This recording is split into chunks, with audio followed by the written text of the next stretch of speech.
cancel kasi nga malakas nga yung ulan. Pero God is good talaga. Pinastop niya talaga yung ulan at nakapag-sailing talaga kami, o di ba? Tapos after noon, edi masaya ako kasi nalungkot na ako nung una kasi hindi kami makapag-sailing siguro nito. Sabi kasi ko nga, heavy patay, rain. ang lakas ng ulan. Asa na kaya yung mga yun? Ay nako, salamat na lang talaga sa Lord. Ang bait talaga ni Lord. Pagdating na talaga namin doon, timing talaga din na wala na yung ulan, as in. Magkano bayad yun?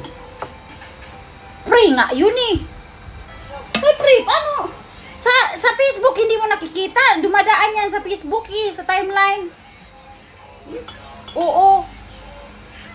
Free lang yun, registration. Tapos, pumunta, sabi ko, nagalit na unang-una daw, galit na galit ako sa kapatid ko kasi sabi ko sa kanya, ano nang oras? Asa na kayo? Kasi gusto ko, Nag-una kayong po. gusto ko, Nakita kayo ng kapatid mo? gusto ko magkita muna kami, tapos diretso kami punan, tapos punan, pagkatapos namin maggala sa punan, diretso kami sa sailing. Ang nangyari, pag 2 o'clock na, ang kapatid ko, kakalabas lang sa barko. Alas 3 yung yung sailing namin hindi abot sa oras. Kaya sabi ko, ay nako, bahala na kayo sa buhay nyo.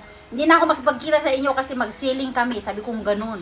Sabi ko sa inyo, alas 12 kayo umalis para may oras tayong maggala doon sa Punan Mall. Tapos diretso na lang kami doon sa sailing. Tapos sabi niya, ngayon lang kami nakalabas. Ganyan. Nagalit na ako. Tapos sabi, o sige, bahala na kayo kung saan kayo pupunta. Mamaya, pagkatapos namin ng sailing, i-text ko kayo kung saan tayo magkita. Tapos yun. Tapos nung papunta na kami sa sailing, sabi pa naman namin siya, diretso na lang tayo sa Lucky Plaza kasi ando na nga sila Remark. Kasi ulan na malakas wala sigurong sailing. Ito naman si Sasha, sabi niya, ay baka titila yung ulan. Tapos anong gusto nyo? Pupunta tayo doon o hindi? Sabi ko, sige, punta muna tayo doon. Check natin kung tuloy ba o hindi. So natuloy naman, sa awa ng Diyos, tumila yung ulan. Yung mga naka-schedule ng 2:30, hindi sila natuloy. Kasi yung ulan. Alas 3 yung schedule nyo. Ilang round kayo? Ha? Ilang round? Hindi ko naman binili lang. Basta 45 minutes. Saan kayo dadalhin nun? Lilibot? Diyan lang sa gitna ng Merlion Park at Marina Bay. Mag-ganun lang kayo. Maglibot nga kayo? Tapos anong doon? Anong mayroon? Mapipil mo lang yung boat na gumaganon. Alam mo ba yung boat? Gaganon talaga. As in, parang malapit na sa tubig. Nakakatakot kaya. Kasi parang malapit talaga sa tubig. Tapos, yung tagilid? Oo, tapos dilipat na naman sa kabila. Ganon lang naman. Pero exciting din. Ganon? Iuwi mo to, be? Iuwi mo. Bakit? Alam ko na? Alam mo na? Bakit? Uwi niyo ako. Ay ba, ubusin natin yan. Malapot na yung niya, sabaw niya. Masarap na yun. Gusto ko talaga may gabi. Tapos, hindi nakapagsiling na kami. Tapos excited na buko kay kita na diretso kami sa Lucky Plaza after sa sailing. Tapos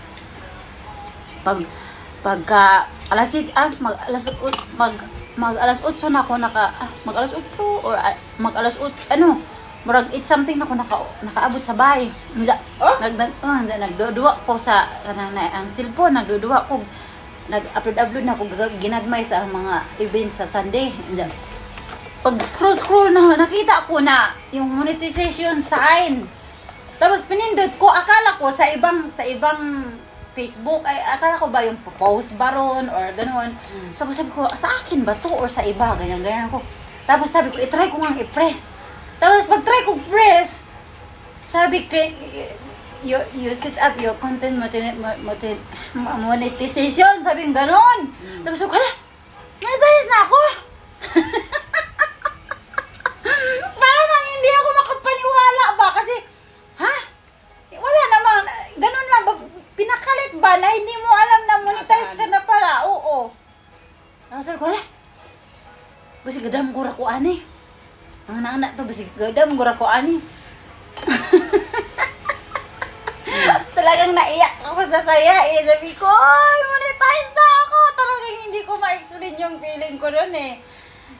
Kasi di ba matagal ko nang hinahangad na ma-monetize ako. Pero hindi ka pa hinahanapan ng bang? Nilagay doon, set up your payment.